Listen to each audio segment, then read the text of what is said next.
CTV Edmonton, local breaking news with Evan Kenny. Good evening. Premier Danielle Smith says she's already started to advocate for Alberta staying in Canada at this week's Western Premiers Conference. However, she's maintaining her position. A referendum on separation is necessary before Alberta can move on from the debate.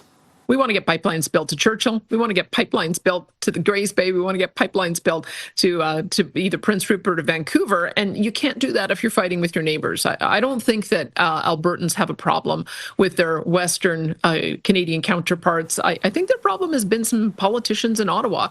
Smith says policies from people like federal NDP leader Avi Lewis and former Liberal minister Stephen Guilbeault, who resigned from federal politics today, have chased away all manner of investments. Political scientist Laurie Williams says while it's clear many Albertans feel Ottawa has been unfair with our province, questions are surrounding Smith, including from Manitoba Premier Wab Kinew. He believes the referendum should be delayed.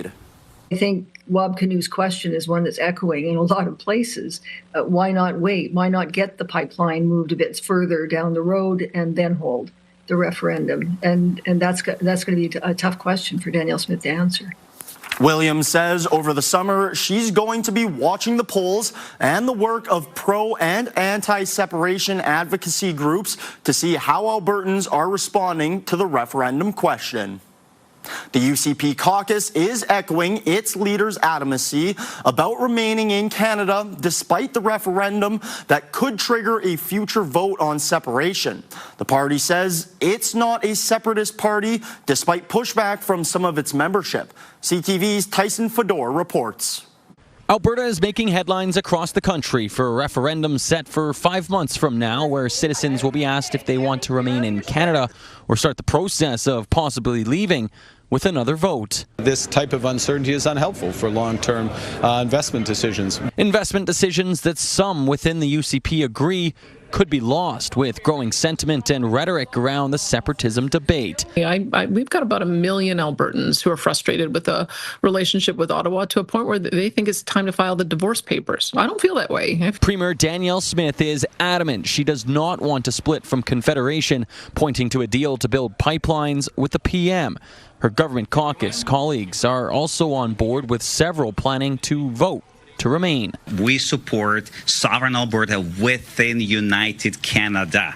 So I emphasize that because this is what we stand for. Right? I definitely wish to remain in Canada. I think there's a pathway to meeting the aspirations for Albertans within Canada. I always campaign for Alberta and Canada, and better together is better. On Canada Day, we will definitely be celebrating and handing out Canada flags. Still, some are trying to downplay the dissenting voices from within the party. At no point have we had a discussion about being an independence party.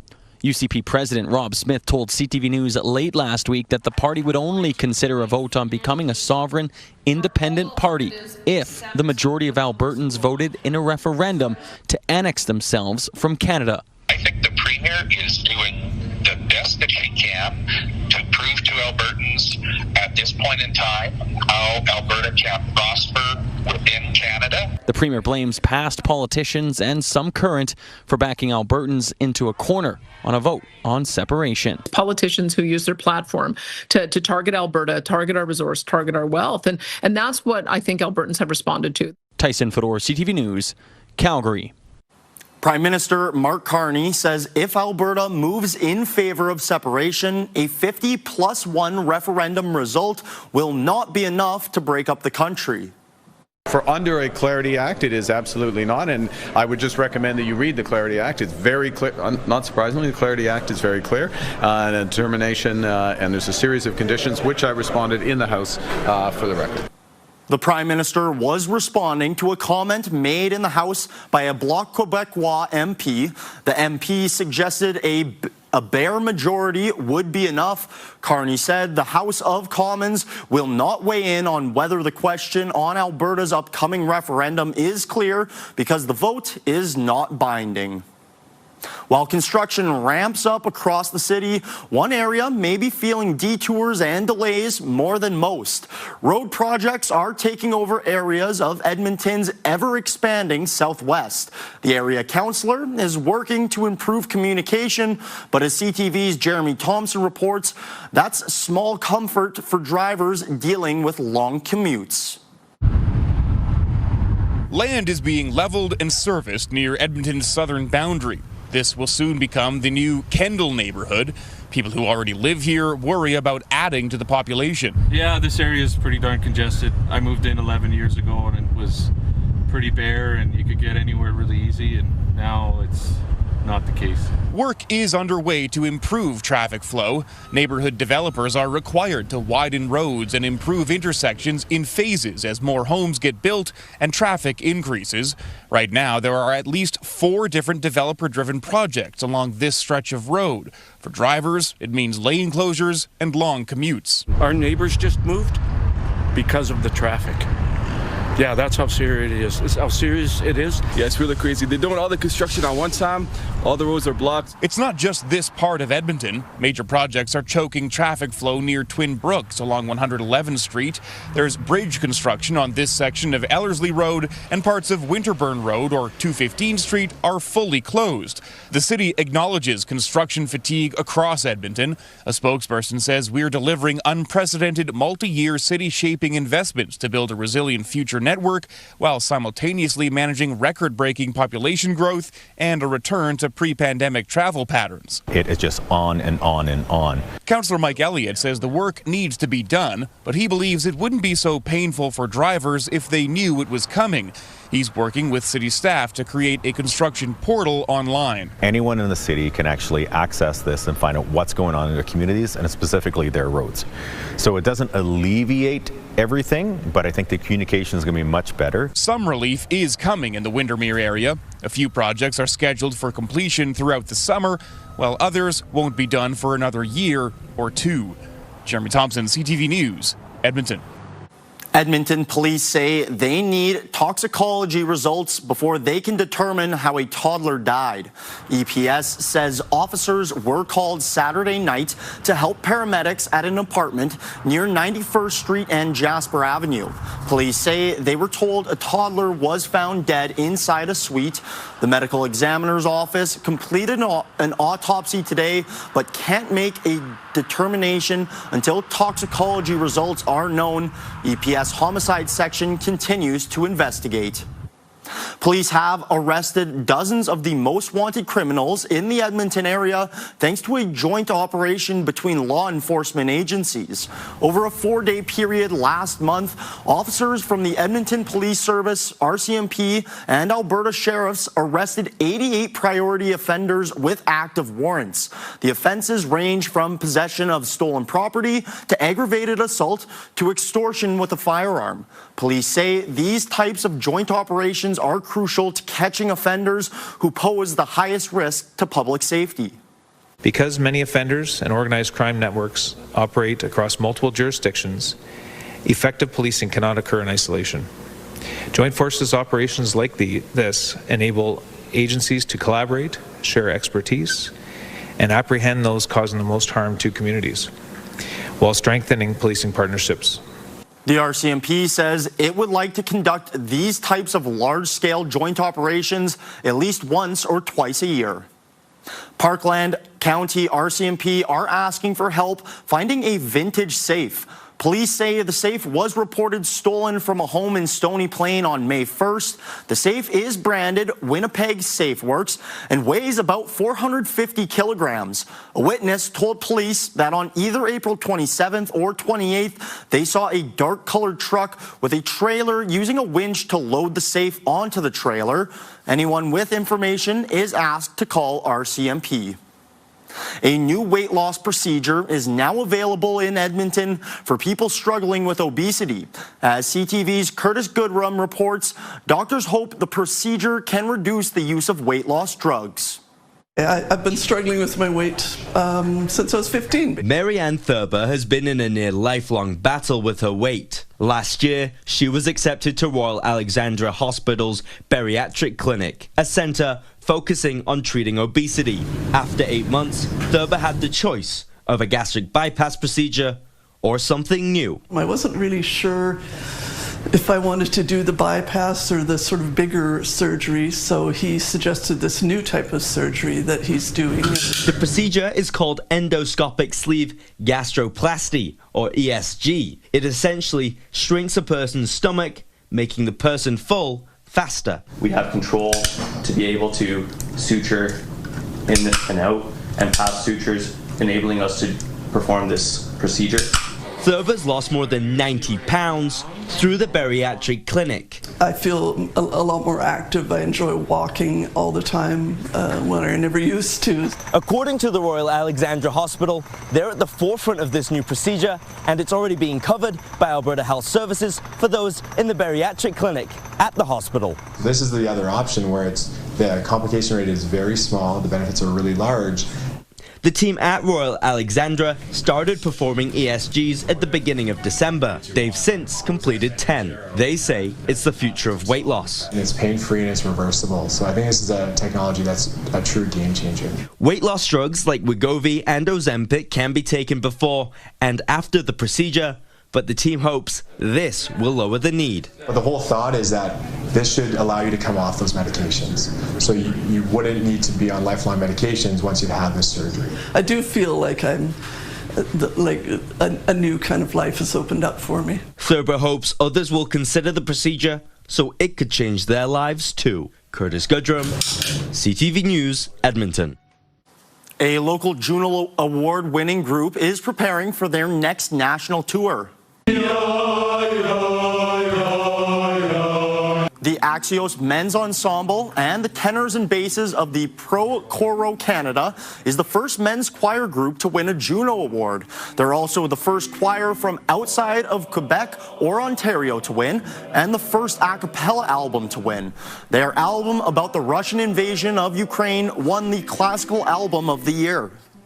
Just to be there, we felt like total imposters, and then to hear the name, Axios win, and we were just dumbfounded. All of us people were in tears, people were jumping up and down. It was quite a scene. The Axios group features 50 singers. They will perform in Edmonton in November. A local high school student has won a prestigious scholarship that's only awarded to 100 students across the country. He's earned $100,000 towards his university education thanks to a website he created exploring Alberta's trees. CTV's Nair Manisa has his story. This is a Scots pine here. It's one of the easiest to identify pine trees in the entire province because of its bright red bark up top. 17-year-old Josh Kirsch knows his way around a pine tree and almost every other tree species in the province. The grade 12 student has always had an interest in trees. I got a little silver maple there, a few blue spruces in the back. We first introduced you to Kirsch in 2022. He and a teacher launched the website Alberta Grade 1 Tree Project, tracking where trees were planted and their progress. Now he has his own tree website. So I built this website to help the public kind of learn about and just see the studies behind significant and cool trees in Alberta. It's called Ancient Roots Alberta. For the past 6 years, he's been exploring the province, documenting all the trees that dot our landscape. I've definitely spent hundreds of hours just building the platform and the app itself, and it's honestly hard to put into a number how long I've spent working on trees, like documenting and measuring trees, because again, it's something I really enjoy doing. It's a passion of mine. So far, there are more than 370 trees recorded on an interactive map. I've explored all of them, I've been to them myself, and yeah, 375 trees with lots of them have photos, measurements, and stories behind them. The teen's love of trees will hopefully help him branch off into a successful career. He earned a $100,000 scholarship to study forest business management at the University of Alberta. And it's one of the most prestigious scholarships in Canada, given to students with academic excellence in the STEM field. So it's given to students with an entrepreneurial mindset that are doing something to make a positive impact on their world. Kirsch was encouraged to apply by his guidance counselor at Jasper Place High School. It's not very often you get a student that has the academic abilities as well as the passion and the story behind all of that. Kirsch hopes his website will get people exploring their neighborhoods and finding new trees to add to his site. You can learn more at ancientrootsalberta.ca. Naram Nisa, CTV News, Edmonton. Coming up next, why some local seniors had their homes spruced up for free. Plus, a new way to explore one of Alberta's mountain national parks. This is the first of its kind, and we're going to learn from it and go from there on potentially doing more in the future. Good evening, folks. The heat was on again today, 27 degrees here in Edmonton. Will be even hotter tomorrow and Friday. And then there's a big change to the pattern coming this weekend. And that could mean some heavy, steady rain for several days. We'll talk more about all that in just a few minutes. Programming brought to you by James H. Brown Injury Lawyers, the heavy hitters of injury law.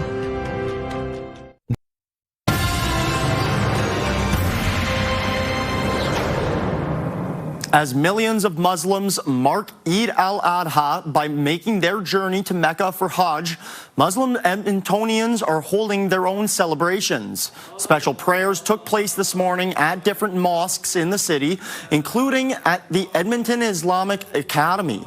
Eid al-Adha is the holiest holiday in Islam. It's known as the Festival of Sacrifice. It honors Prophet Ibrahim's willingness to sacrifice his son as an act of faith. It is a very significant day for us where we reshare the story, learn from it, come together as a community to honor those who came before us, but also to renew our commitment to the year forward and just celebrate, come together in celebration. The Islamic Academy also held a carnival tonight that included fireworks. Some local seniors are getting some spruced up spaces thanks to a group of volunteers. More than 40 TELUS employees spent the day volunteering with the Operation Friendship Senior Society. The society provides housing, outreach, and support for vulnerable seniors in Edmonton. Volunteers spent the day helping improve the seniors' outdoor spaces by painting gazebos, planting flowers, and doing yard work. You can tell the smiles on their faces this morning. Our seniors, some of them coming down and just saying thank you to the volunteers. That's what today's all about. Volunteers also spent some quality time with the seniors. It was all part of the Day of Giving. Edmonton's food bank got a boost from a national insurance company today. Westland insurance workers were at the Mayfield Save on Foods as part of the company's national food drive. The team collected non-perishable food donations for the food bank at a time of great need. It is going to be a lot of food. We're hoping so. Last year we did over 10,000 pounds, and we'd love to double that this year. This is actually the second annual for our Alberta branch. Westland's National Food Drive started small with a local initiative in a BC community. It has since spread across the country, and the company's more than 80 branches.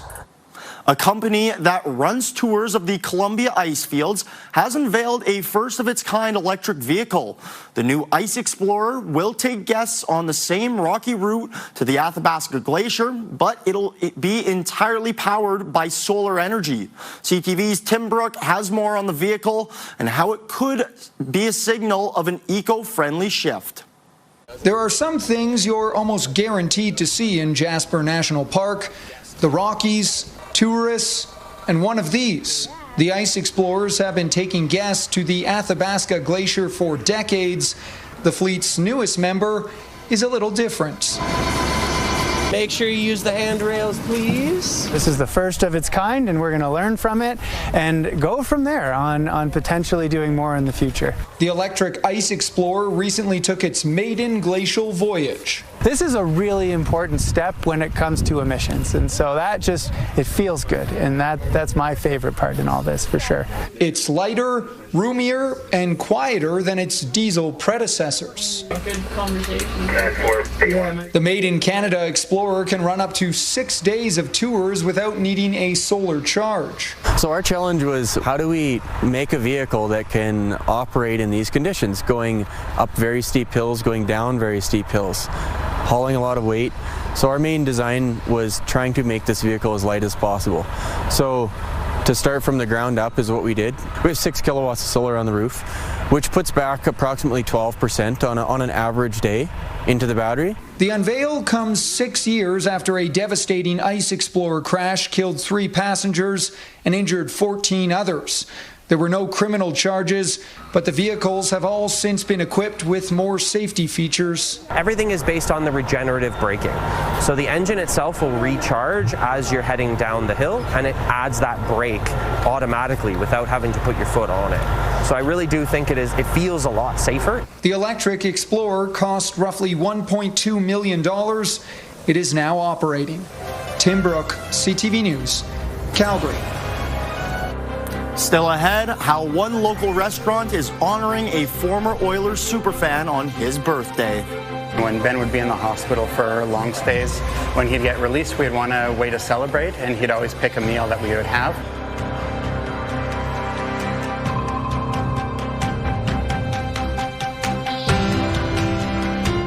Programming brought to you by Alberta iGaming Corporation. For integrity, for fun, for Alberta. Welcome back. Mid-teens for a morning low, 15. We'll probably be cooler than this for daytime highs early next week. 27 for your daytime high today. We'll get to about 29 or 30 for tomorrow and Friday. And some showers in northeastern Alberta through the late afternoon hours. Overnight tonight, we've got a bit of cloud cover increasing off to the west of the Edmonton area. Chance of some scattered showers tomorrow morning. We might see a little sprinkle in the area. I doubt it. There's your showers and thunderstorms in through the foothills once again. Maybe a few isolated thunderstorms in east central Alberta through the afternoon hours. Again, Thursday evening, maybe 1 or 2 of those sneaks up on the Edmonton area. Again, probably not. Same goes for Friday morning. I mean, the models want to drop a few scattered showers in the area. I'm skeptical that we'll get any of that. I think the best chance is going to be here for some thunderstorms Friday afternoon and possibility of some severe thunderstorms in those areas late in the day Friday. There's a better chance that some of that activity slides through the Edmonton region Friday evening.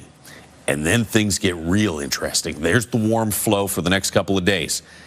There's the upper low that's going to move in and then stagnate and just sit on top of us and just pour rain. Now, where exactly and exactly how much, yet to be determined. This is still a ways off. But it looks like central and north central Alberta, this could be a real super soaker. I mean, there could be 70 to 120 millimeters of rain over the course of a couple days in through a number of areas, and possibly in Edmonton as well. So we'll see how that develops tomorrow morning. 16 degrees here in the city, about 12 in Fort McMurray. You'll get back to 29, 30 or 31 for Cold Lake, Vegreville. High 20s with some sunshine in Grand Prairie. Risk of thunderstorms further to the south. 29 in Red Deer. Most of southern half of the province is going to be in the high 20s or low 30s tomorrow. We'll be up around 30. 2 more hot days tomorrow and Friday. As I said, don't worry too much about these chances for showers there Thursday, Friday. Friday night, a little better chance of seeing a thunderstorm. It's Saturday night that things really start to turn wet. I think the daytime hours Saturday, just breezy, back to around 20 and mostly cloudy. But Saturday night, all day Sunday, all day Monday, and maybe even right into Tuesday. Looks like we could be in for a good soaking. That is your forecast.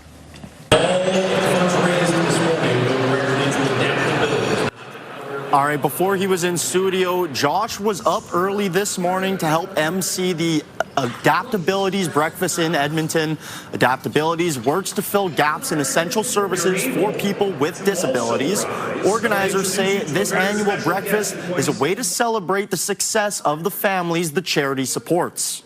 This event is about bringing people together in our community who care about belonging. And we support families who have children with disabilities, and we want to empower our children to grow, succeed, and belong in community. People at the breakfast heard 4 inspiring stories from families who have benefited from the Adaptabilities program. Popeye's Chicken is celebrating the birthday of a boy from Edmonton who captured the hearts of people across the country. Today would have been Ben Stelter's 10th birthday. The Oilers superfan died of brain cancer in 2022.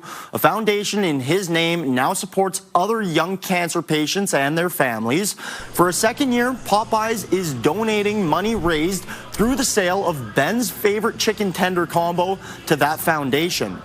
Popeyes was a special place for our family to celebrate birthdays, and when Ben would be in the hospital for long stays, when he'd get released, we'd want a way to celebrate, and he'd always pick a meal that we would have, and he would always pick Popeyes that we would get on the way home to celebrate and sit down and have a feast with the family. Popeyes has been selling Ben's meal all month long. All right, go and get yourself some chicken tenders, I guess. That's all the time we have tonight. Thanks for watching. Have a good night.